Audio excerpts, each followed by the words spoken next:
के धर्म तुम जिन बाहर चीज़ों में मानते हो, इन बाहर की चीज़ों की कोई आधार नहीं है। ये सब परंपरा से चलते हैं, कोई धर्म के आधार नहीं है। समझ में आ रही बसंत जी? पहले तक लौंग चढ़ती थी ना तुम्हारे यहाँ, अभी लौंग गायब हो गई कि है? आ गई, वापस आ गई।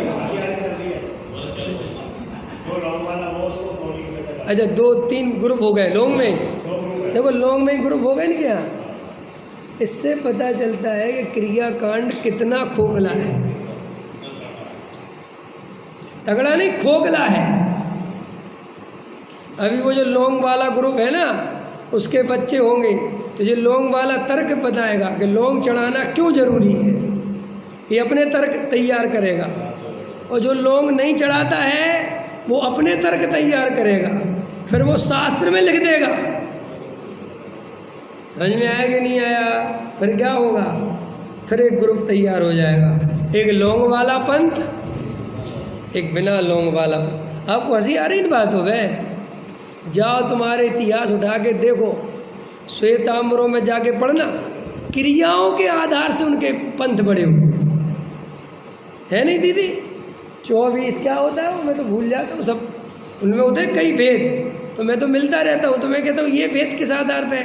बोले वो इतनी क्रियाएं करते हैं तो इतना, हम थोड़ी उनसे ज़्यादा करते हैं तो हमारा ग्रुप अलग, वे उनसे ज़्यादा करते हैं तो उनका ग्रुप अलग। वो मूर्ति पूजक में होते हैं बहुत।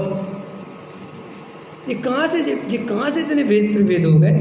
किस आधार से? देखो भाई, तुम भी बराबर के आत्मा और हम भी बराबर के आत्मा, तुम भी जानने देखने वाले, मैं भी जानने, इसके आधार से तो बेटा तुम भेद कर नहीं सकते।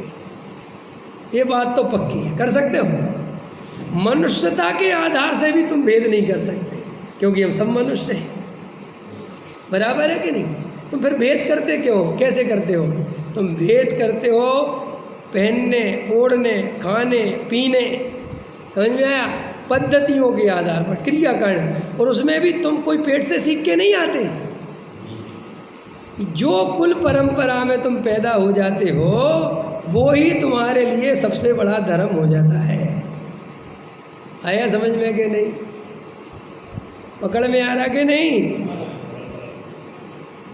और जब तक हम ऐसी परंपराओं को बहुत बड़ा धर्म मानते रहेंगे और इनमें ही अपनी ताकत लगा के रखेंगे तो हमें कभी आत्मा की अनुभूति नहीं होगी।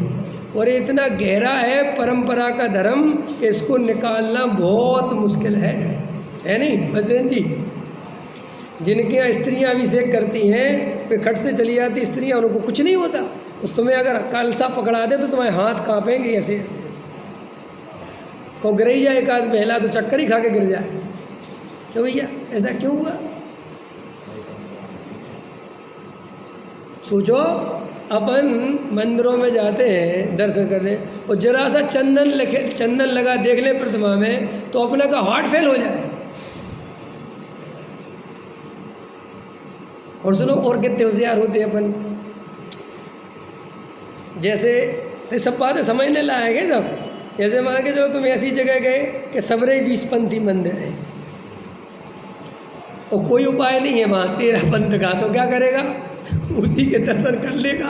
वो कहेगा यहाँ चंदन नहीं है, यहाँ तो पोंछ दिया, हटा दिया, या उसको धोती पहन के ना हटवा देगा। और जहाँ पे है, आया समझ में कि नहीं?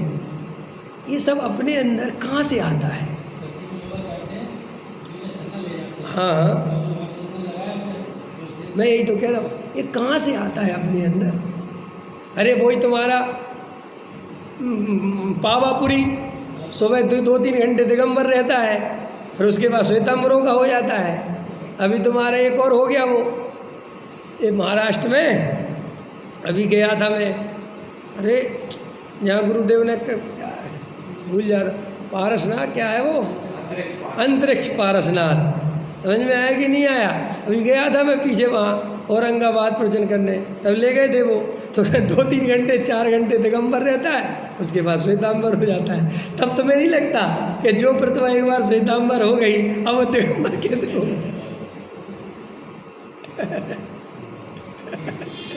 लेकिन बात आप, मैं कह रहा हूँ बसंत जी, इन बातों को भाई साहब देखता हूँ मैं, तो मैं सोचता हमारा जीवन कहाँ जा रहा है। और इनके केस चल रहे हैं, झगड़े फैले हुए।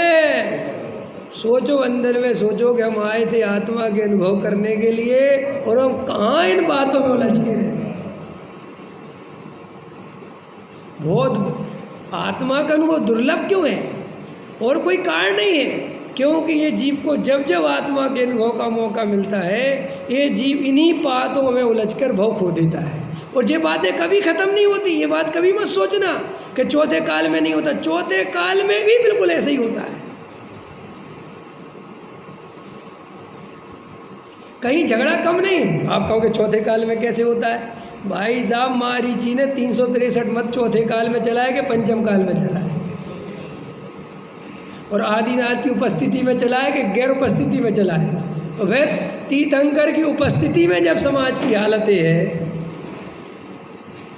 तीर्थंकर की उपस्थिति में समाज की ये हालत थी, तो बिना तीर्थंकर के मत चल रहे हैं, इसमें क्या आश्चर्य है भाई? तो इन बातों में धर्म नहीं है, ये धर्म के कारण नहीं है। तो मैं आपको क्या समझा था, शुरुआत करो। ये जितना भी बाहरी रूपक है ये सब हमें बांटने वाला है, और अंदर का जो रूपक है वो हमें बांटता नहीं, हमें निरपेक्ष बनाता है। क्योंकि सभी एक समान है। भाई वज्रसेन जी भगवान आत्मा, मैं भी भगवान आत्मा, हमारे अंदर कोई भेद नहीं। जब भेद नहीं तो फिर राग द्वेष के लिए जगह नहीं। देखो, राग द्वेष मिटाने के दीदे दो तरीके हैं। कितने तरीके हैं? एक तो इतना भेद करो कि मैं ही अकेला बचूं, तो राग द्वेष मिट जाते हैं। या फिर इतना अभेद करो कि दो बचे ही नहीं, तो राग द्वेष मिट जाता है। पढ़ा आपने अवान्तर सत्ता और प्रवचन सार में महासत्ता। एक तुमने इनका पढ़ा होगा अद्वैतवाद और द्वैत और अद्वैत। ये अद्वैत और द्वैत क्या है? द्वैत माने इतना भेद ज्ञान करो कि बिल्कुल दूसरे से हट जाओ और अपने में चले जाओ, उसका नाम है द्वैत करके, भेद करके। और अद्वैत माने इतना दुनिया और अपने को एक कर दो कि कहीं राग द्वेष के लिए जगह ही नहीं, मैं ही वज्रसेन जी और वज्रसेन जी ही मैं हूँ। अब जब ऐसी प्रतीति हो गई तो फिर राग द्वेष के लिए कोई स्थान। हम राग द्वेष कब आधार से करते हैं? जो हमारा नहीं है। वज्रसेन जी आप कहाँ के हो? भिंड के, और मैं सागर का। भिंड का पानी अच्छा नहीं है, भेद हुआ। आपका गोत्र कौन सा है? गोलालार। और मेरा परिवार, और परिवार अच्छे नहीं होते, लड़ंका होते। भेद हुआ। तुम्हारा भेद का आधार क्या है? वो कौन आधार? वो आधार है जो यहीं मिट्टी में मिल जाना है। और वो त्रिकाली ध्रुव जो तुम हो, जो शाश्वत है, सदा काल है, उसकी तरफ हमारी नजर नहीं है। अभी यही तो ले रहे थे गुरुदेव कि 4 लड़कियां जीखों बंधी हैं, शादी कर दें। कोई 22 साल की हो रही, 23 साल की हो रही, बहुत टेंशन है। सम्मेलन तो बाद में ले लेंगे, लड़के बंधे हुए हैं, पहले इनकी शादी हो जाए। कुल गोत्र में न इज्जत चली जाएगी, किसी की लड़की भगा के ले गए तो बोले तेरी जिंदगी इसी में निकल जाएगी और तू कभी सम्य दर्शन नहीं ले पाएगा। फिर से चलो, फिर से समझो बात क्या कह रहा हूँ। हमारा धर्म का आधार बाहर में नहीं खोजना, ना भगवान में खोजना, ना भेद करना कि जे महावीर जे पारसनाथ जे बेकार की बातें सब। बाहर में केवल वीतरागता। क्या खोजना? खोजना मतलब भगवान वीतरागी होते, बस हमें क्या आदिनाथ और क्या महावीर, हमें आज से भेद खत्म कर देना है। समझ में आया? हमारे लिए तो वीतरागता सर्वोपरि है, हमें किसी से कुछ लेना देना नहीं है। नहीं समझ में आया? वीतरागता मिल गई, भाव हो गए। अंदर में आदिनाथ है कि बड़ी प्रतिमा है कि छोटी प्रतिमा है, किसका मंदिर है, हमें इतनी गहराई में जाना ही नहीं। हमें आज से कुल गोत्र के राग तोड़ देने हैं। कोई हमारा गोत्र नहीं, क्योंकि ये सब गोत्र झूठे हैं। जब शरीर ही अपना नहीं है तो गोत्र कितने सच्चे हो सकते हैं। लेकिन आपको लगता है ये इतने ज़्यादा गहरे में चिपके हुए हैं, गोत्र का राग, क्षेत्र का राग, कि तुम एक बार राग से भिन्न आत्मा देख सकते हो, लेकिन गोत्र से भिन्न नहीं देख सकते। हम तुम्हारे राग को गाली बक देंगे, तुम्हें बुरा नहीं लगेगा, लेकिन तुम्हारे गोत्र को गाली बक देंगे, झगड़ा फैल जाएगा। तो बोलो कितनी खतरनाक स्थिति में हैं हम। मुमुक्षुओं ने बहुत अच्छा धर्म पढ़ा गुरुदेव के निमित्त से, समझ में आया। सर्वोत्कृष्ट धर्म सुनने अगर इस कली काल में मिला तो पूज्य गुरुदेव श्री के निमित्त से अपने को मिला, समझ में आया। फिर भी अपन सुधरे, फिर भी अपन ने कुल गोत्र जाति भेद छोड़े, फिर भी अपन ने परंपराओं की लकीरें तोड़ी, फिर भी अपन ने पंथ संप्रदाय की राजनीति छोड़ी, फिर भी अपन ने पद प्रतिष्ठा के लालच छोड़े। बोलो, जो संस्थाएं सम्यक दर्शन का प्रचार प्रसार कर रही हैं, उन्हीं संस्थाओं में मंत्री और महामंत्री पद की लड़ाइयाँ चल रही हैं। जिस संस्था का काम क्या है?